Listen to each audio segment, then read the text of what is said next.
Hello, everyone. This is Old School from WhatTheBuc.net giving you a Chiefs rundown. I know this is a little bit late. I apologize for the tardiness of this report, but with everything going on, this is as quick as I could get it done. A lot of this has been rehashed, but this is going to be my take on what happened against the Kansas City Chiefs, which was played out in front of about, 26 people at Raymond James Stadium. You get the game books, and what I did here is I highlighted who had the advantage on stat by stat, and stats aren't the only thing that are important in a game, obviously, and we'll talk about some of the nuances of what went on.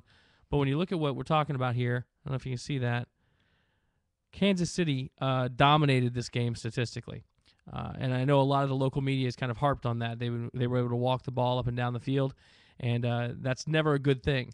The important stat at the end of a game, though, regardless of whether it's preseason or regular season, is the final score. And the Buccaneers got their win this week, 20-15 over the Chiefs, which allowed us some decent situational strategy there at the end with taking the safety by having Brett Bowden step out of the back of the end zone, which caused another heated debate about whether that was the right thing to do or not. I happen to think it was, but there's certainly an argument that could be made that they could have taken that opportunity to give Bowden a chance to punt in extreme duress. But I think that for a young team, it was important to get the win, especially since they had the chance to, and the fact that they had dealt with some significant adversity with Josh Freeman going out early in the game with a broken tip on his thumb, his throwing hand. Now, something that was heated here was that rush came from the left-hand side in front of Donald Penn. If you look at the tape, Donald Penn had his man pressed way up into the line. This was in follow-through. This wasn't a case of not doing a good job in blocking, though this wasn't Penn's best effort. I think it's a bit of a red herring to say that he had a bad game in this particular outing. Other news about the Bucs before we get into the Kansas City Chiefs breakdown: 2 starters have been changed. We knew that there were 2 positions that were primarily up for battle this year. Savvy Piscatelli was looking at losing his job to Sean Jones, and that has happened. And Jeremy Zutaw was looking at potentially losing his job at left guard to Kedrick Vincent. That has happened as well. The interesting thing about those 2 things in my mind is that I didn't see anything on tape that led me to believe that they should have happened. Now, that's not to say those other 2 guys aren't talented. They certainly are talented. What I didn't see was them outplay the incumbents enough to win the starting job. So I'm not sure whether this is a matter of shaking things up. But then Coach Lake's comments about Sabby fighting for a position on the team at all, while that will excite a lot of people who are really pissed off at Sabby for last year, I don't think necessarily jibe with what we've seen on the field. I think that Lynch definitely has played himself into a roster spot, and they are clearly high on Cody Grimm, who walks around and certainly acts as though he's got all the stuff, but he's very green. I don't see why you'd put Sabby on the outside looking in the safety position based on what he's done on the field and in training camp. But I'm not the coach, and that's what seems to be going on. Of other note, I haven't heard any updates on Derrick Ward, who went out with a head injury during the game. That was after he had upped his yard per carry average to about 2.1 and continued to underwhelm. When Huggins came in and ran behind the same line against the same defenders, he's still over 5 yards a carry, and I don't think it's even going to be a contest to see who's where on that stack rank. Now, I do think they're going to try and get some tape up on Ward and Clayton, and I think if Mark Dominic is in the lab right now and trying to get something for either one of these guys, it could be amazing. That's been the noise today in Tampa, is that there was a rumor.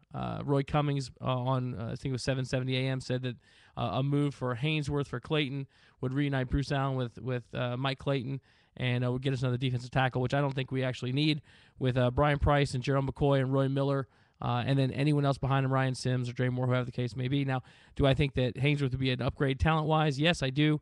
Do I think that he would be a problem potentially in the locker room? Yes, I do. And I don't think that we necessarily need it. But at the same time, when you look at the numbers on it, you wouldn't be paying a lot of money for Haynesworth in that particular condition. He would be an instant upgrade from a talent perspective. They would have to double him. It is at least an intriguing conversation topic for the water cooler. But back to the Chiefs game. There's been a lot of down news about this in our local media. I'm not sure if you're getting down news where you are because of the stats. The interesting thing is, I think if you look at the actual play in the game, they don't bear out what came across in the stat sheet. On the defensive side of the ball, certainly Matt Castle was able to move the ball down the field on that one controlled drive after the good kickoff return. But what you saw was a lot of soft cover too, and putting in a lot of the blitzes that he's been trying to put into what Ronnie Barber's called the Tampa 2.1. Those blitzes were not getting home. And Castle's a smart guy. He was taking all the checkdowns, and we weren't able to stop him. Now, we certainly could have adjusted the game planning, and I would hope that during the regular season we would. But my guess is what Rod's trying to figure out is who can he send on these blitzes and when will they get home. Now, at the end of the day, those blitzes don't mean anything if your front four, your primary rush linemen can't get pressure. McCoy, I thought, looked a little bit better this week, even though he didn't necessarily get in there and open up any eyes. He almost had a sack when Castle stepped up in the pocket in the game. But Brian Price got introduced to the NFL. In his first play, he got put right on his ass. And while he did show some flashes from time to time, he did not do what he did in training camp, which was absolutely disrupt everything. But this was his first live fire action. Styles White is taking the scenic route to the quarterback a little bit too often, a la Gaines Adams, no disrespect. But he's got to try and realize that he can go inside too. He doesn't have to always loop around the outside. If you guys want to learn about defensive line, you need to check out Steve White's blog, passingonthegame.blogspot.com. He walks through these guys piece by piece, and it's really terrific insight. In general, I thought the linebackers did well with the exception of Barrett Ruud, and that's been pretty well chronicled. Barrett had one of his worst games I've ever seen. He was moving laterally or backwards on almost every play, and I actually noticed between him and Styles, both of them seem to be loafing a little bit, and I'm not sure whether that's because they've got their positions locked or whether it's that they just didn't feel like getting their heads cracked in there a little bit. There were a number of times where I saw them just kind of running with the play instead of actually making the play. Guys that were making play were guys like Quincy Black, who was putting his head in there. Adam Hayward's trying to put his head in there, even though as a fullback, he got knocked about 4 yards back on a lead block, which does not bode well for their crazy little scheme of only keeping Ernest Graham as a fullback and maintaining that roster spot for someone else, Peanut, because they're desperately trying to find a way to keep some of these guys that, to be honest, by all rights, they should not. On offense, with Josh Freeman going out, we didn't get a chance to see if it was an aberration against Miami or not. We got to see Josh Johnson, and that was a pretty scary thought after what we saw last week. And we talked about it, I think, in the videos on YouTube where Josh is a bright kid. He doesn't have the strong arm that Freeman has, but he usually has a pretty decent arm.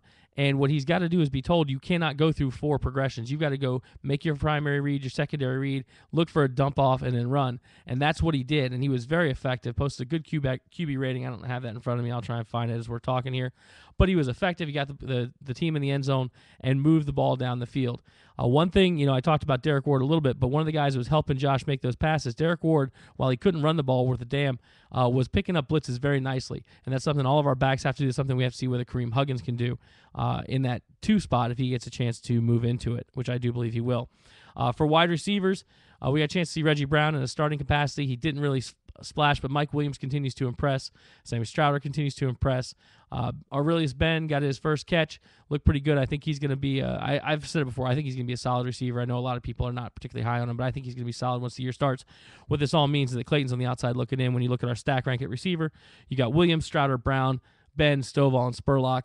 I don't see any room for Mike Clayton on that list. So I think Mark Dominic's probably burning the midnight oil right now. So we got the Jaguars at home, which will also be blacked out this week. I expect to see a heavy dose of Josh Johnson. We did re-sign Jevin Sneed, who we had cut prior to training camp to make room for, I believe, Gerald McCoy. They weren't impressed with him in the offseason. I think that's just a move to get someone in, another arm, so that the 2 guys that are left on the roster don't throw their arm out. Now, Rudy Carpenter actually looked better this week than he did the week before. I know I've been very critical of Rudy. I don't think that it makes sense to keep him based on what I've seen, but if Josh Freeman is a question mark, they're going to be forced to do that, and then they're going to have to make a move later when Freeman comes back. Now, the injury to Josh Freeman is supposed to be minor. It's a 12-day heal. It is on the tip of his throwing hand. And we'll see how he looks when he can get that thing out of the cast or the splint they've got it in and actually start throwing the ball around. So that's the update. All in all, I don't think it was a great game, but it was good to be in the stadium and get a win. I think for young teams, you need to get that. The thing that was most encouraging to me was a couple of the individual flashes that we saw. Michael Spurlock is starting to come on really strong. The touchdown pass was a great play by the receiver on the ball, a good throw. Josh trusted him, made the throw, and he made a couple of throws like that to fade stops where he was trusting the receiver to go get the ball, and they rewarded him for that trust. On defense, I think Quincy Black flashed quite a bit this week, and I think he'll continue to do so. And the corners, Aqib Talib is an animal. And people are going to learn they need to not throw towards him because he's going to make them pay. And hopefully this week we'll start to see that defense be more opportunistic. We did get a fumble recovery and some turnovers this game. We did not turn the ball over ourselves, which is a good mark. I'd like to see that trend continue as this defense starts to find its actual niche under Raheem Morris as the defensive coordinator. We'll be back for our Jaguars preview later this week. Thanks for tuning in.